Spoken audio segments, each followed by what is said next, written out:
Your name is James Bryce, and you're in a hurry. You didn't really have to stop for that sign. There wasn't a policeman in sight, and no cars coming the other way. But you did stop, almost mechanically, without thinking. Why?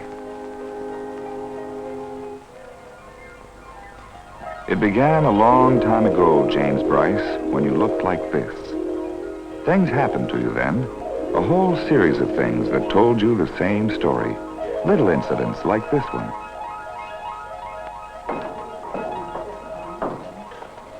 Jimmy, look who's come to play with you. Hi. Well, aren't you glad to see Henry? Get up and say hello. Henry, go play with Jimmy while Mommy's gone.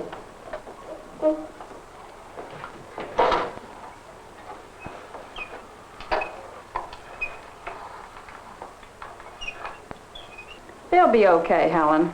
Well, thanks a lot, Jean.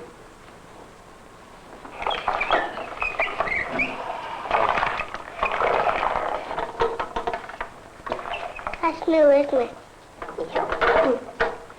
Let me play with it. I want to keep it.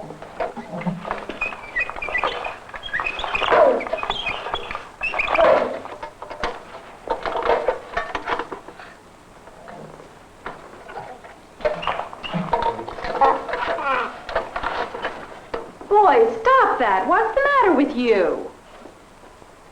He took my fire engine. He won't let me play with it. That's very naughty, Jimmy. It's not your fire engine, it's Henry's. I want it. It's not yours. You can't have it unless Henry gives it to you. Make him give it to me. No, it belongs to Henry. You go play with your truck. That belongs to you. I don't want it.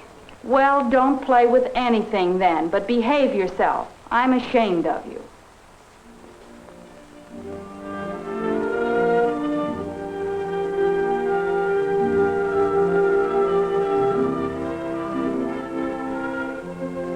I hate the soap truck. It's no good.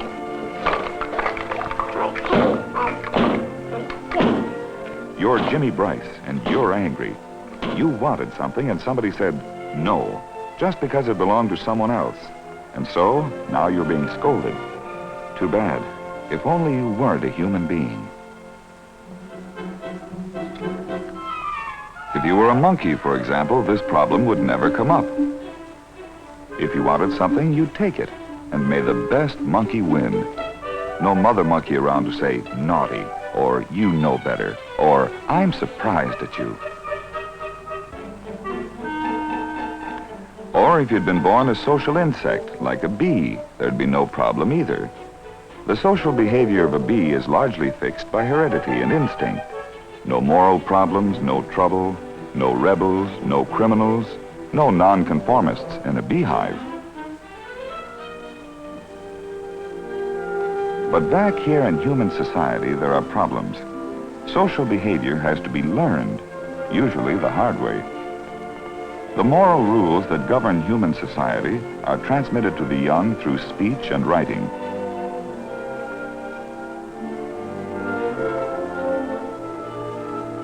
Animal society, when it exists, is founded on instinct, physical differences, and imitation. These play a part in developing human society too, but words and other symbolic means of communication are more important. And parents are not the only teachers of moral norms. The group to which a human being belongs from his very earliest years is also responsible for some of his social education.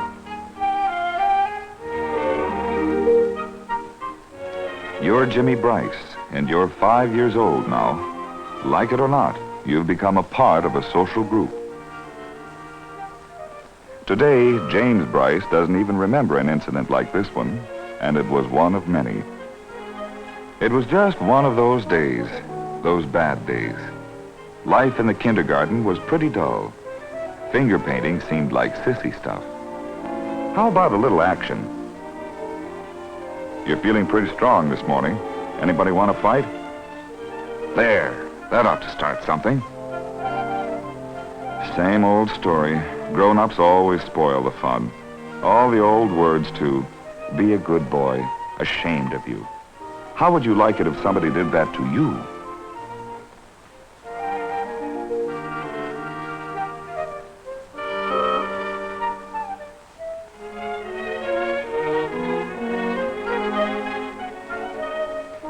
But Jimmy's still looking for trouble. And if at first you don't succeed, well...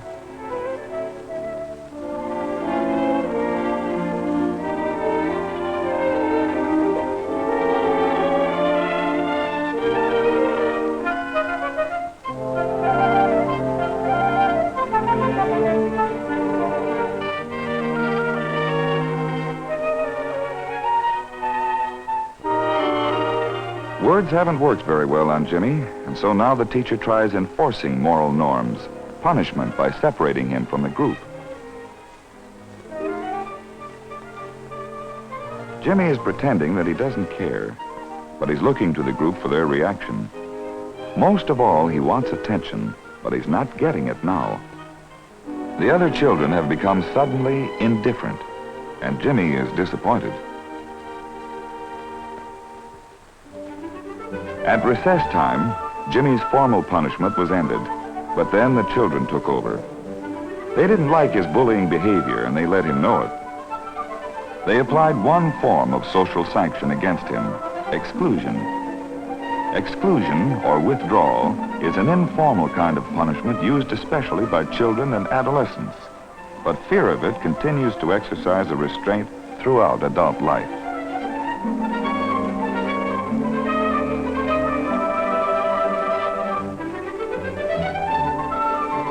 Another kind of sanction is force, and Jimmy has gotten so far out of hand now that the teacher applies it. She tells him that the other children don't like him right now, but they will if only he'll behave a little better.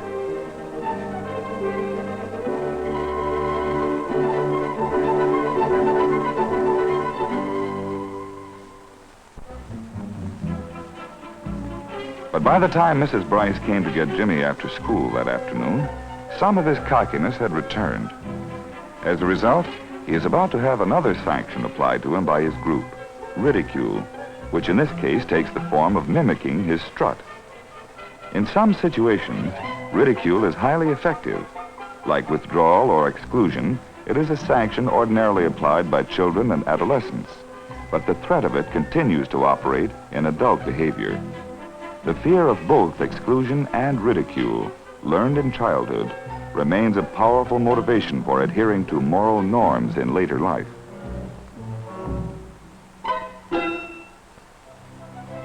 Fortunately, the learning of moral norms is not always an unpleasant experience, as Jimmy learned at recess a few days later.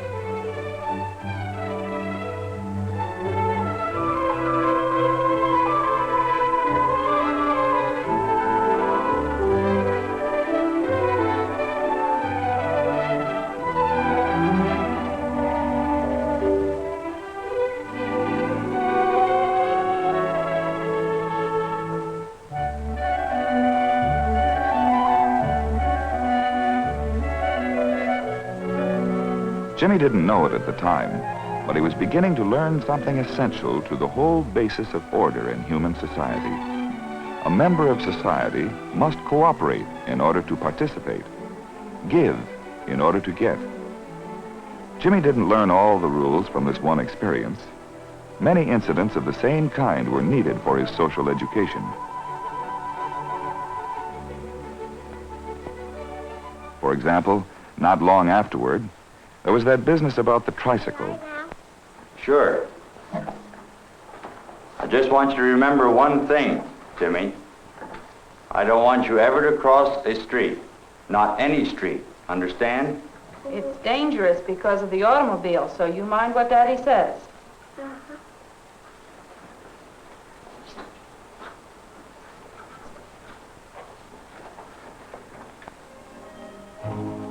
But a few days later, temptation confronted Jimmy. One afternoon, he and his friend Betty were racing each other on their tricycles.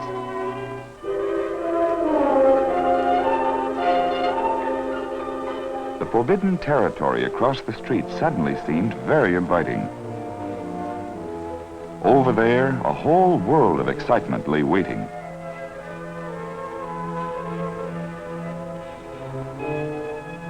The call of adventure proved stronger than the rules laid down by Jimmy's father.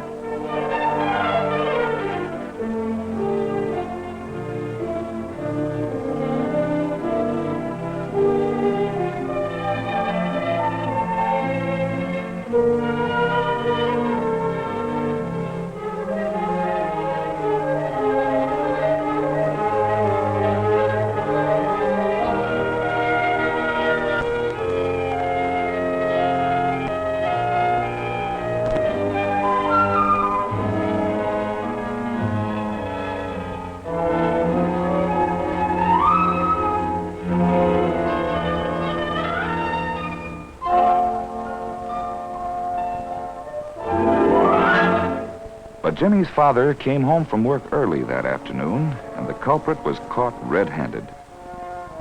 Betty feels highly virtuous as she sees Mr. Bryce reprimanding Jimmy for a misdeed that her own conscience had not let her commit. And so, once again, force is applied to Jimmy, and he is brought home. Once again, he listens while his father explains the danger of crossing the street.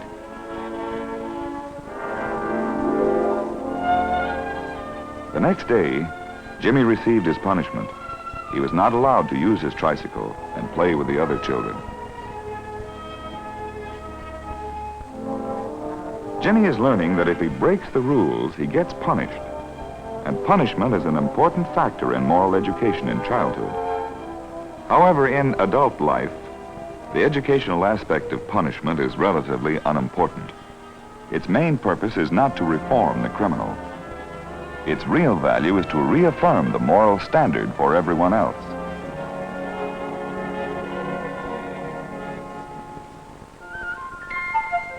When Jimmy's punishment was over and he was allowed to ride his tricycle again, temptation presented itself once more.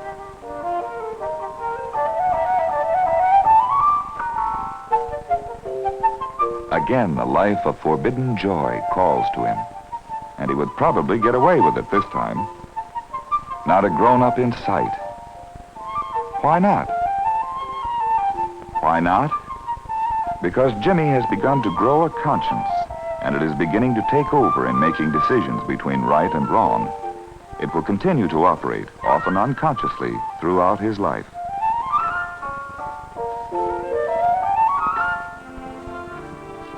You're James Bryce now.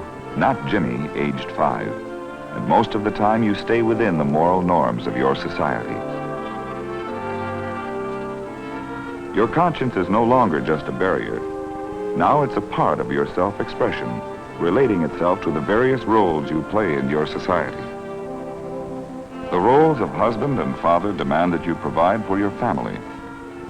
The role of businessman demands that you get to work on time. And the roles of friend and neighbor require you to be courteous, even when you're in a hurry.